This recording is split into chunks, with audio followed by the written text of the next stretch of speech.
Okay, so this is part 2. We just finished a big zigzag, and after the big zigzag, you do diamonds. So after the big zigzag, you do diamonds. And again, this should be squares tipped on their side, and it really is best if you make a 90-degree angle, but make sure it's like a diamond tipped on it, like a square tipped on its side. And you'll notice that this line should be parallel to this line. All right, but you better make sure it's smaller because it needs to fit in there.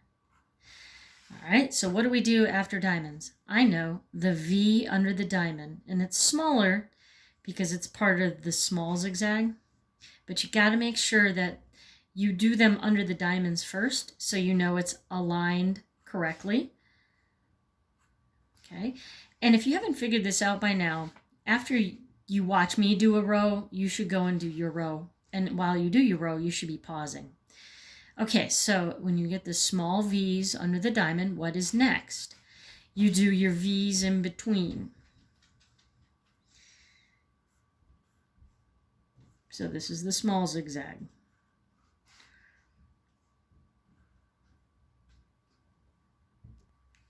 Okay, so I just did the V's between the V's. So after the small zigzag, then you do the hearts. So again, where do you start? Now I'm making a dot here each time just to like point out where I'm starting. You don't make a dot. I mean, if you do, it's not the end of the world, but it's just my way of saying, hey, we're going to the first and the second downstroke and making a V so that it looks like a heart. And then I keep making the hearts.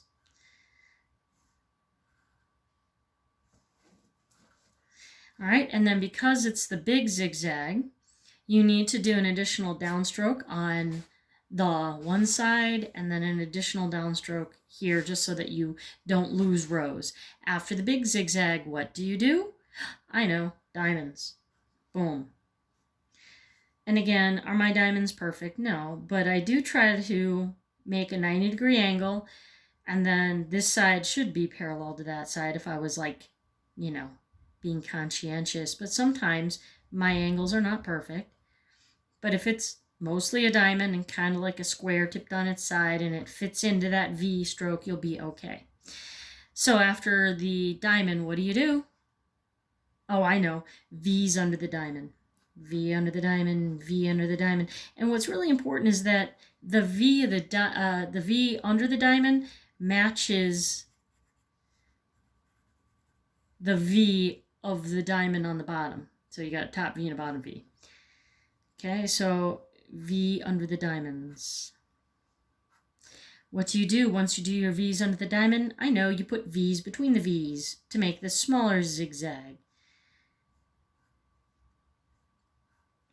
What do you do after the small zigzag? I know, you need to make the big zigzag. Where do you start? On the first downstroke, go to the second downstroke, and make your first heart, and then continue on.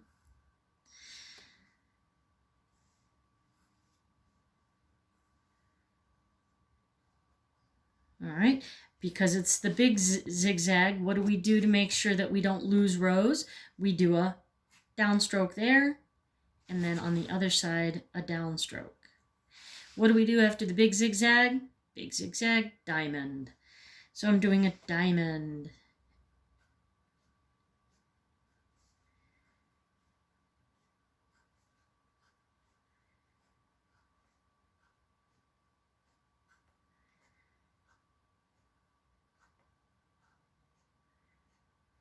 Alrighty.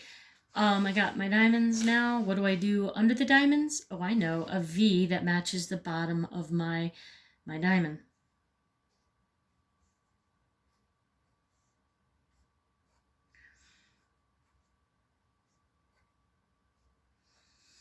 Okay, what do you do after the V's under the diamond all the way across? You put a V between the V's to do your small zigzag. And it looks like I'm running out of room on my page and also in showing on the camera. But what would you do if you had room? You do your hearts. So you I'm going to try to squeak this out so you can see I'm doing my heart. And now I'm really truly at the end of my paper. So you can see the approximate size of the cubes, you know, about like my fingernail. Okay. All right. What is the next step? Oh, I know, because I just did the big zigzag. I do my downstroke on the left and the downstroke on the right. So if you had more room, you could do diamonds under there. But I'm going to show you the next step. All right. The next step is on the diamonds, starting at the top. You will make a line that goes from the bottom of the diamond to the V that was created under it on all of them.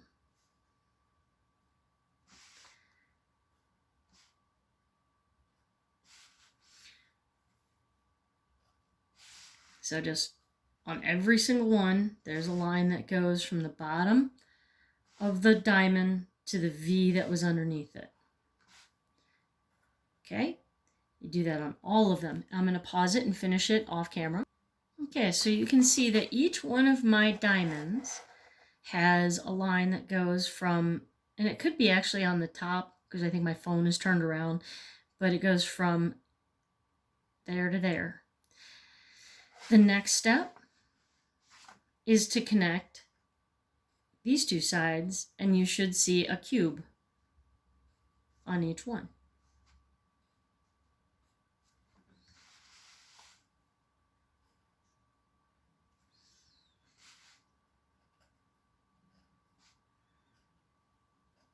Okay. Next row.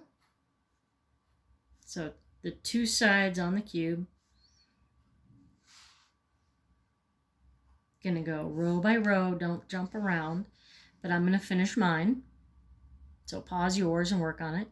Okay, so each cube has sides now, and we are now going to do the larger cube. So you start down here and draw a line up to there. So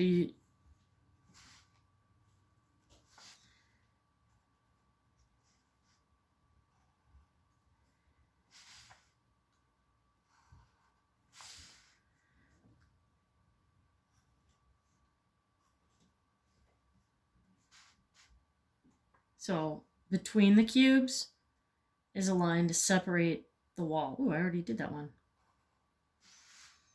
So between the two cubes, there should be a point to a point.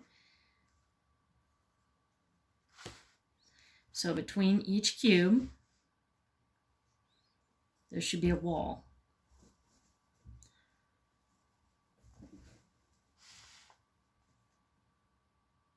Oh, look at that, I missed one. I just missed that one. Try not to jump around. I'm looking up at the camera occasionally to see, make sure I'm staying in the frame, and sometimes I get lost. So try to make sure you go row by row and don't skip around so that you don't miss one later on and get confused. So again, between the two cubes, there should be a wall.